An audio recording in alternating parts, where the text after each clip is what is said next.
Hearty welcome to Biology English.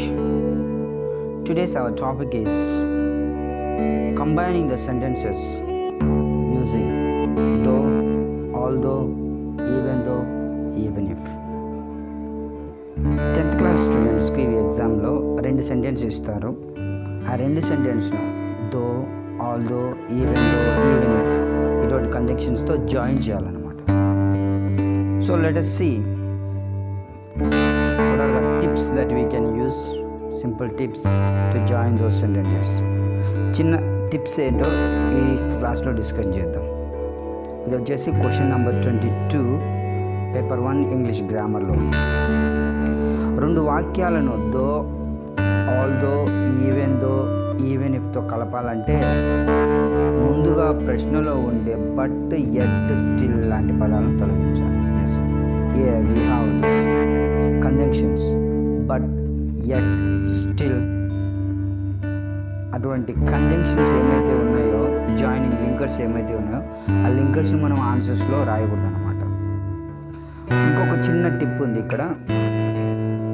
నప్పటికీ అనే పదం ఏ వాక్యం చివర వస్తే ఆ వాక్యం ప్రారంభంలో though, although, even though, even if రాయాలి. ఎగ్జాంపుల్, అతను పరిగెత్తినప్పటికీ బస్సు క్యాచ్ చేయలేకపోయాడు. అతను బాగా చదివినప్పటికీ పాస్ కాలేకపోయాడు. అతను బాగా పరిగెత్తినప్పటికీ విన్ను కాలేకపోయాడు. పరిగెత్తినప్పటికీ though he ran fast, though he studied well, though he studied, though he did hard work. ఈ విధంగా. So let us take one example. ఆ ఎగ్జాంపుల్ తీసుకుంటే మనకు క్లియర్గా అర్థమవుతుంది. She studied well but she fail. ఇక్కడ 2 సెంటెన్సెస్ ఇచ్చారు. షీ స్టడీడ్ వెల్, ఆమె బాగా చదివింది. బట్ కానీ షీ ఫెయిల్, ఆమె ఫెయిల్ అయిపోయింది. ఈ 2 సెంటెన్సెస్ను మనం though, although, even though, even ఇఫ్తో జాయిన్ చేయాలి. ఏదో ఒకటి యూజ్ చేసి, ఇవి అన్నిటి మీనింగ్ ఒకటే అనమాట. Though, although, even though, even if. వీటిను ఈ 2 సెంటెన్సెస్ను ఈ though, although, even though, even if వీటితో జాయిన్ చేయాలి అనుకుంటే మనం ప్రస్తుతానికి తెలుగులో దాన్ని ట్రాన్స్లేట్ చేసుకోవాలి. షీ స్టడీడ్ వెల్ అంటే ఆమె బాగా చదివినప్పటికీ ఫెయిల్ అయింది. ఈ సెంటెన్స్ కరెక్టా? ఆమె ఫెయిల్ అయినప్పటికీ బాగా చదివింది, ఇది కరెక్టా? సో ఒకసారి అర్థం చేసుకోవాలి. ఒకసారి వీ హ్యావ్ టు థింక్. మనం ప్రశ్నించుకోవాలి. ఆమె బాగా చదివినప్పటికీ ఫెయిల్ అయిందా, లేకపోతే ఆమె ఫెయిల్ అయినప్పటికీ బాగా చదివింది? అంటే ఫస్ట్ సెంటెన్సే కొంచెం మీనింగ్ఫుల్ ఉంది. ఆమె బాగా చదివినప్పటికీ ఫెయిల్ అయింది, ఆమె బాగా హార్డ్ వర్క్ చేసినప్పటికీ ఫెయిల్ అయిపోయింది, అతను బాగా పరిగెత్తినప్పటికీ బస్ క్యాచ్ చేయలేకపోయాడు. అంటే ఆపోజిట్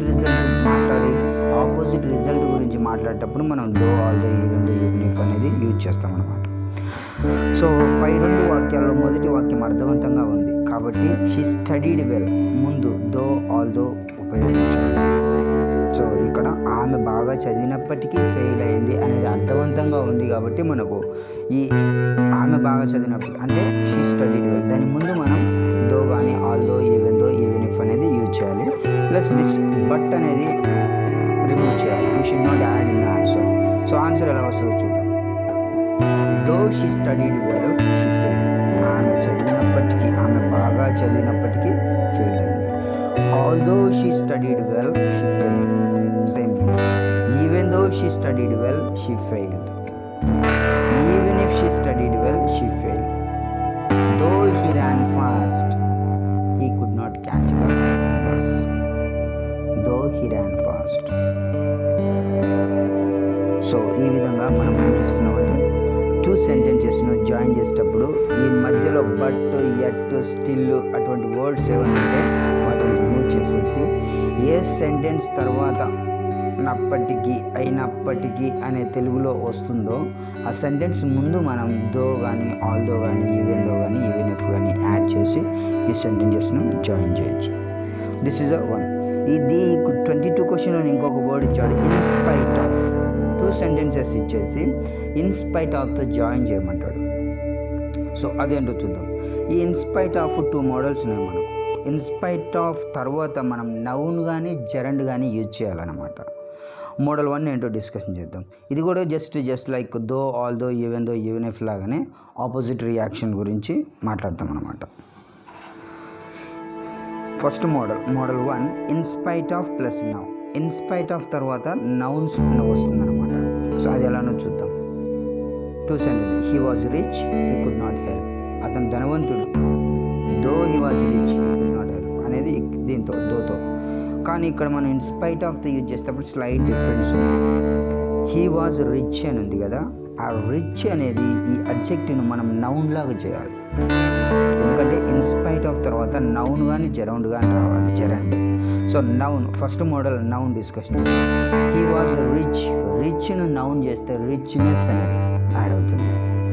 సో దానికి ఆన్సర్ వచ్చేసి in spite of his richness or his riches. In spite of ఇక్కడ హిస్ రాయండి. In spite of his richness. ఆ రిచ్ అనేది మనం ఏం చేస్తున్నామంటే నౌన్గా కన్వర్ట్ చేస్తున్నాం.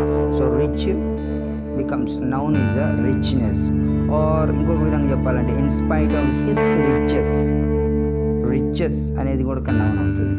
So in spite of his richness లేదంటే in spite of his riches he could not help. Second sentence as it is. So second sentence ముందు కామా ఉంటుంది, at the end full stop ఉంటుంది అనమాట. నెక్స్ట్ సెంటెన్స్ ఉంటాయి. He is poor, poor he completed his PhD. Poor is not a noun. So you have to change this poor into noun.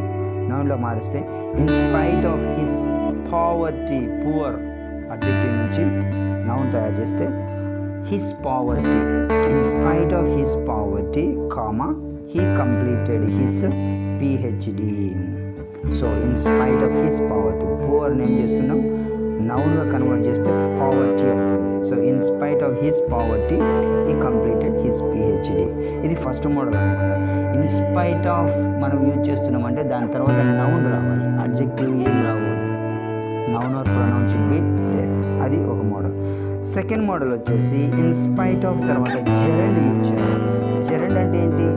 Gerund means nothing but వర్బుకు ING add చేయడం వల్ల వచ్చేది gerund. For example walk, walking. Walking is my hobby. Walking అన్నప్పుడు ఇక్కడ noun అవుతుంది. So verbal noun అనమాట. ఇది వర్బ్గా act చేస్తుంది, నౌన్గా కూడా యాక్ట్ చేస్తుంది. కాబట్టి దీన్ని జెరండ్. సో ఇన్స్పైట్ ఆఫ్ తర్వాత మనం జెరండ్ యూజ్ చేయాలి. దాన్ని అది ఎలానో చూద్దాం. ఇక్కడ ఒక note. Change a verb into noun by adding ing to it. A verb in ing form is used as a noun called gerund.